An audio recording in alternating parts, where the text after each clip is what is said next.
The rhythmic, sterile beeping of the heart monitor was the only sound cutting through the heavy silence of room 412. Outside the large glass window, the gray skyline of a bustling metropolis wept with continuous afternoon rain. Inside, the world had slowed to a crawl. Arthur lay on the pristine white bed, his 70-year-old frame looking frail, swallowed by the thick hospital blankets. Once a towering figure in the world of international finance, a man whose mere signature could shift markets, he now struggled to lift a glass of water. Nurse Sarah, a gentlewoman in her early 30s with empathetic blue eyes, adjusted the IV drip next to him. "Comfortable, Arthur?" Sarah asked, her voice soft, trying to break the oppressive quiet of the room. Arthur offered a weak, trembling smile. His eyes were fixed on a small, worn photograph on the bedside table. "As comfortable as a man waiting at the end of the line can be, Sarah," Arthur said on the buzzer. Sarah followed his gaze to the photograph. It showed a younger Arthur, looking sharp in a tailored suit, standing awkwardly next to a little boy holding a silver trophy. "Is that your son?"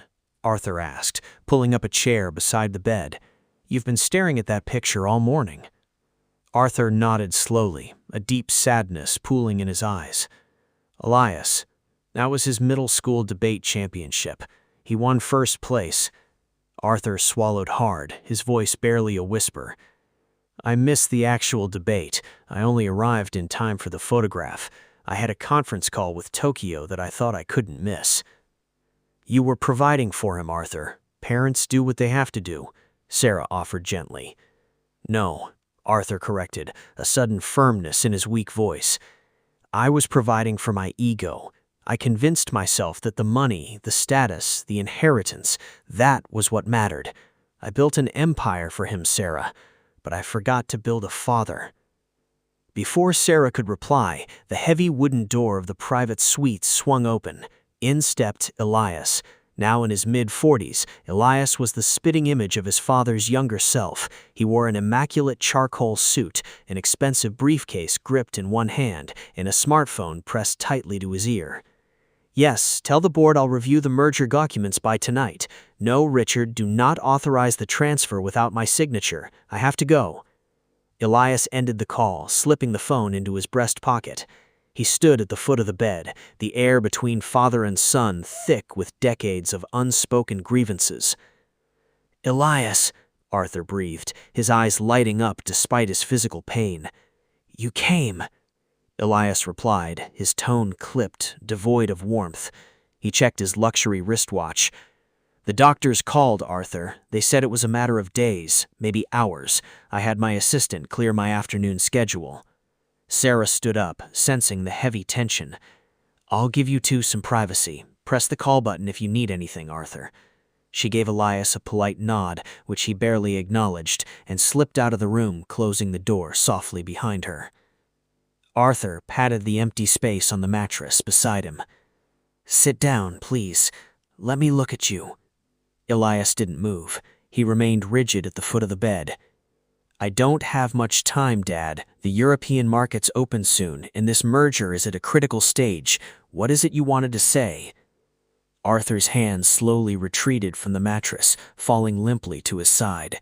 The introduction to their final conversation was exactly as he feared, measured in minutes and weighed in business priorities. The rain intensified, drumming fiercely against the windowpane. Arthur looked up at the son he had created in his own image, ambitious, relentless, and completely emotionally detached.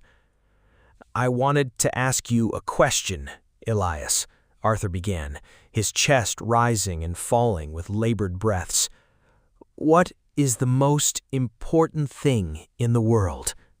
Elias sighed, dragging a hand across his face. "Are we really doing this? Riddles on your deathbed? I have 300 emails waiting for me, Dad. If you have affairs to put in order, the lawyers have already handled the estate. The trusts are secured." "I don't care about the trusts," Arthur pleaded, coughing weakly. "Answer the question, Elias. Please. Humor an old, dying man." Elias crossed his arms defensively. Influence, security, ensuring that you leave a legacy so your family never has to worry about surviving in a world that doesn't care about them? That's what you taught me. It's what you drilled into my head every time you boarded a plane instead of coming to my birthdays. The words struck Arthur like physical blows. He closed his eyes, a single tear escaping and rolling down his wrinkled cheek. I taught you the wrong lesson. Did you? Elias's voice cracked, a sudden sharp edge of suppressed anger bleeding through his professional facade. Because it seemed to work perfectly for you. You built a fortune, Arthur. You won the game. I lost everything that mattered, Arthur broke, rising to a desperate rasp. He pushed himself up on his elbows, fighting the monitor that beeped rapidly in response to his spiking heart rate. Look at me, Elias. Look at this room. I can afford the best doctors on the planet, the finest sheets, the most advanced machines, and none of it can buy me one more day. None of it can buy back the time I lost with you, or with your mother. At the mention of his mother, Elias flinched. The icy exterior cracked, revealing a well of raw, unresolved pain. He stepped closer to the side of the bed, his voice trembling. Don't you dare bring Mom into this, Elias whispered fiercely. She waited for you. Every anniversary, every holiday, she sat at the dinner table watching the food get cold while you were closing deals in New York, in Paris, in Dubai. When she got sick, where were you, Dad? Arthur sobbed, his chest heaving. I was in a boardroom in Geneva. I thought we had more time. I thought I could secure the acquisition and fly back. By the time I landed, she was gone. Exactly, Elias snapped, tears finally spilling over his eyelids, ruining his pristine appearance. You prioritized the world over your own home. So don't give me a lecture now about what's important. I'm doing exactly what you showed me to do. I'm securing my family's future. Arthur reached out, his trembling, cold hand managing to grab the sleeve of Elias's suit. And what about Lily?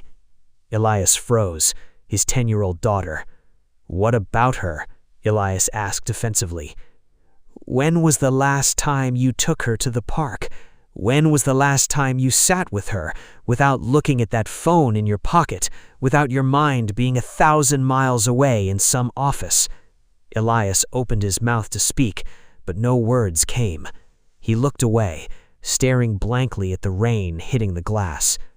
You are making my mistakes, Elias, Arthur wept, his grip on his son's sleeve tightening with unexpected strength. I see it in you. The rush, the endless pursuit. You think you are building a safety net for her, but you are building a wall between you two.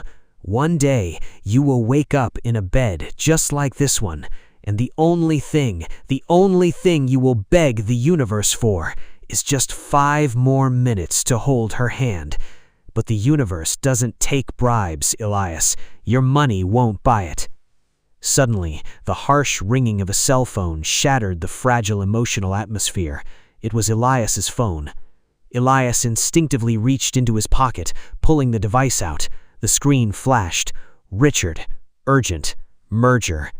Arthur let go of Elias's sleeve, falling back against the pillows, exhausted. The life seemed to be draining out of him rapidly. He looked at the ringing phone, and then up at his son. The ultimate test. Take the call, Elias, Arthur whispered, his eyes filled with absolute sorrow. Go on. Secure the future. Elias stared at the glowing screen. The phone continued to vibrate in his palm. It was the biggest deal of his career. It would guarantee his firm's dominance for the next decade. He looked at the phone, then at his father, whose breathing was becoming shallow and ragged. The heart monitor's steady rhythm began to slow.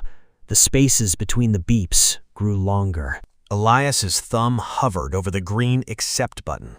His mind raced with numbers, contracts, and the relentless pressure of his corporate life. But then he looked at Arthur's frail, shaking hand resting empty on the white sheets. He remembered the photograph on the bedside table. He remembered the empty chair at his mother's funeral. With a sudden, decisive motion, Elias pressed the red button. He declined the call.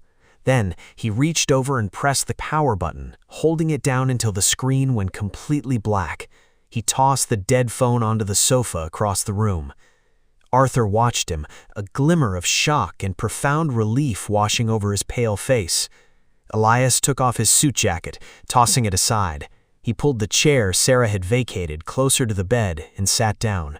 He leaned forward, and for the first time in over 20 years, he took his father's hand in both of his own. Arthur's hand was freezing, but Elias held it tightly, pressing it against his own warm cheek. "I'm here, Dad," Elias whispered, his voice breaking entirely as he broke down into heavy, silent sobs. "I'm right here. I'm not going anywhere." Arthur smiled. It was a true, peaceful smile that reached his tired eyes. He squeezed Elias's hand as best as he could.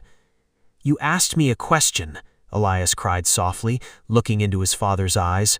"What is the most important thing in the world?" Arthur's breathing was incredibly faint now, his eyelids drooping. Did you figure it out?" "It's time," Elias answered, tears streaming down his face, washing away the corporate armor he had worn for so long. "It's time, Dad, and who you choose to give it to." "Yes," Arthur breathed, a look of ultimate peace settling over his features. "Give it to Lily, Elias. Give her your time. Don't be me." "I won't. I promise you, Dad. I promise." Arthur closed his eyes. The tension completely left his body. "I love you, son. I always." The words faded into silence. The heart monitor let out a long, continuous tone, signaling the end of Arthur's journey. Elias didn't call for the nurse immediately. He didn't check his phone. He just sat there in the quiet room, holding his father's hand, listening to the rain. The anger and resentment that had fueled him for decades felt utterly hollow now, replaced with a profound, life-altering grief. 10 minutes later, Sarah quietly entered the room. She looked at the monitor, then at Elias, understanding immediately. She placed a gentle, sympathetic hand on Elias's shoulder. "I'm so sorry for your loss." Elias gently placed Arthur's hand back on the bed, standing up slowly. He looked down at the peaceful face of the man who conquered the world but lost his soul, only to find it at the very last second. "Thank you, Sarah," Elias said, his voice surprisingly steady. He walked over to the sofa, picked up his suit jacket, and grabbed his phone. He walked out of the hospital doors and stepped into the elevator. As he descended to the ground floor, he turned his phone back on. Immediately, it vibrated with a flood of missed calls and frantic text messages from Richard and the board of directors. Elias ignored all of them. Instead, he opened his contacts and dialed a number he hadn't called in the middle of a workday in years. The line rang twice before a sweet, surprised voice answered. "Hello, Daddy?" Elias smiled, fresh tears welling in his eyes. "Hi, Lilybug." "Daddy, you never call during the day. Are you okay? Are you busy?" "No, sweetheart," Elias said, walking out of the hospital doors and stepping into the cool, cleansing rain, leaving the corporate world behind him. "I'm not busy at all. In fact, I was wondering if you wanted to go to the park this afternoon, just you and me." "Really? But what about your big work thing?" Elias looked back at the hospital building, a sense of immense gratitude washing over him. "It's not important, Lily. You are. I'm on my way home."